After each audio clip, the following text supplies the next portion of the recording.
ny fanehoan-kevitra natao ireto TGV IRD Mampara indrindra ireo mpanohana filoham-pirenena Andry Rajoelina no basabasana fakapakana ao zarantsika eto ary nivoaka tao anatin'ny fahanginana zareo amin'izao fotoana izao ary handesana fehipetra i Christine Razanamahasoa satria miendrika ataontsika hoe fanonganam-panjakana amin'ny endriny hafa ary ihany koa izy dia TGV zay dia andraisana fehipetra mety hiafara amin'ny fanonganana zany rehetra zany mampalahelo satria karazana mandelingelina fitondram-panjakana ve sa inona ihany no antony mahatonga zareo mandray fehipetra aingana zao ary nivory zareo tao Ivandry amin'izao fotoana izao ity nanameloka ary hita anatin'ny vidéo ity fa misy ministra amperinasa amin'izao fotoana izao Augustin Andriamananoro ary ihany koa ny lehiben'ny faritra gouverneur eo ihany koa zareo jiaby manerana ny faritra député izay mpanohana fa indrindra koa ahitana loholona iry zareo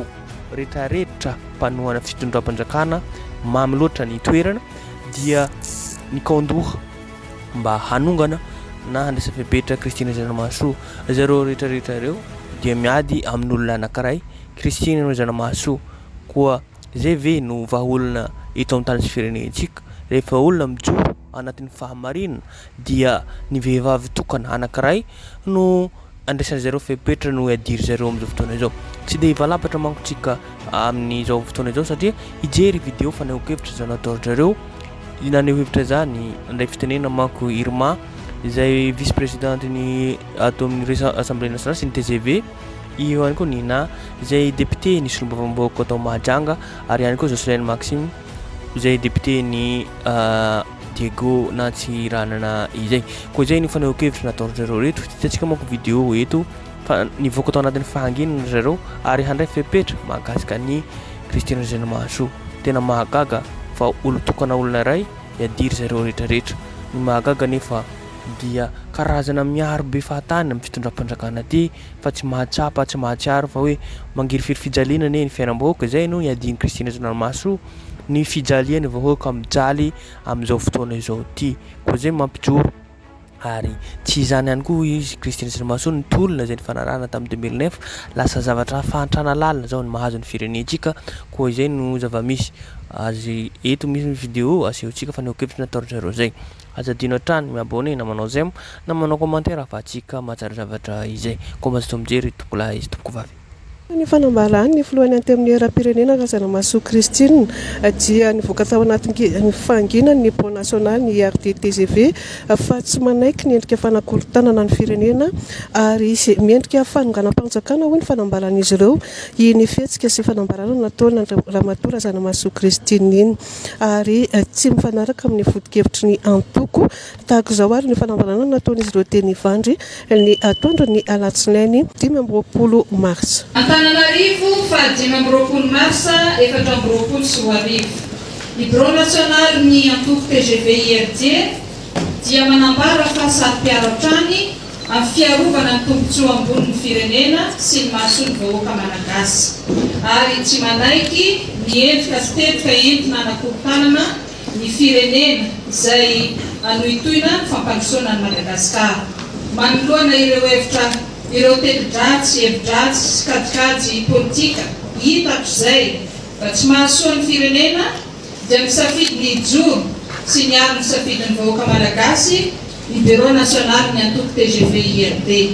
vao tsy ela dia nanao fanambarana Ramatoa Christine Razanamahasoa amin'ny mahafiloany antenimieram-pirenena azy izay mitanterany tao amin'ny faritry ny lapan'ny antenimieram-pirenena izany dia narahany fanapahan-kevitra sy fihetsika aka izay sady tsy nifampiarany tamin'ny antoko TGV IRD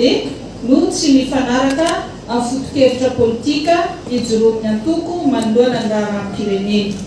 Izany fanambarana sy fihetsika nataon'izany dia safidiny irery, fanapahan-keviny irery ary azy samy irery. Mazava fa endrika fanonganam-panjakana izao nataony Ramatoa Christine Razanamahasoa izao ary fanoherana sy fitsipahana ny vahoaka malagasy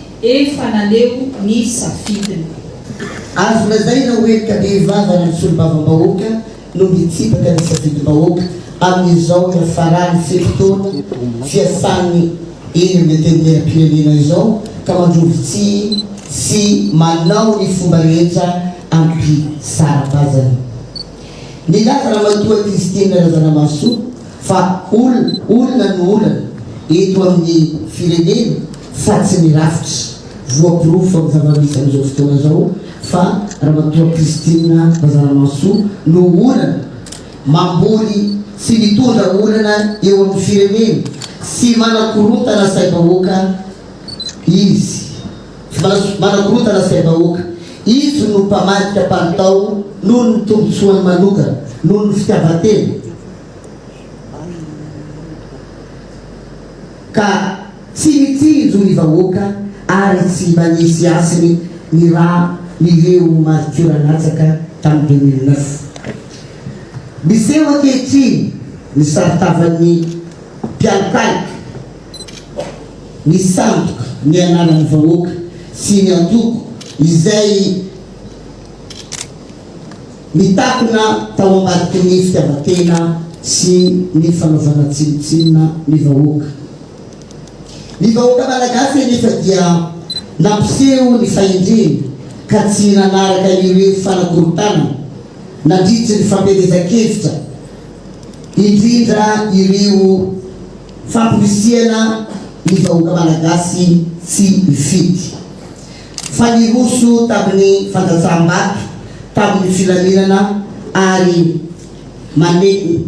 izany dia ny vahoaka malagasy manerana ny nosy mihitsy. Nametraka indray ny fitokisan'ny filohan'ny Repoblika Andry Rajoelina. Ny malagasy dia nisafidy ny fampandrosoana sy ny fampivoarana ary manohitra ny adilany politika. Tsy azo ny antoko PGV IRD kely mihitsy ny fihetsiky ny Christine Razanamaso. Raha natolotry ny TGV IRD ho kandida ny antoko solombavam-bahoaka i Ramatoa Christine Razanamaso dia nanao sonia taratasy manaiky fa anaja antsakany sy andavany ny fitsipika ny antoko sy ny foto-kevitra hijoroany ary anatanteraka ny toromarika sy ny beko ny antoko zay nanolotra azy ho fidina ka tsy hiala amin'izany eo amin'ny fanatanterana ny andraikitra mahasolombava-bahoaka azy. Samy notsipiany notsipahany anefa ankehitriny na ny antoko nanolotra azy na ny vahoaka naneo misafidiny noho ireo antony maro voalaza ireo ary dia manambara ny antoko TGV IRD fa tsy hilefitra hary andray ny fepetra mifandrify amin'izany. Dingana vaovao no rosony firenena ankehitriny amin'ny alalany fanitsiana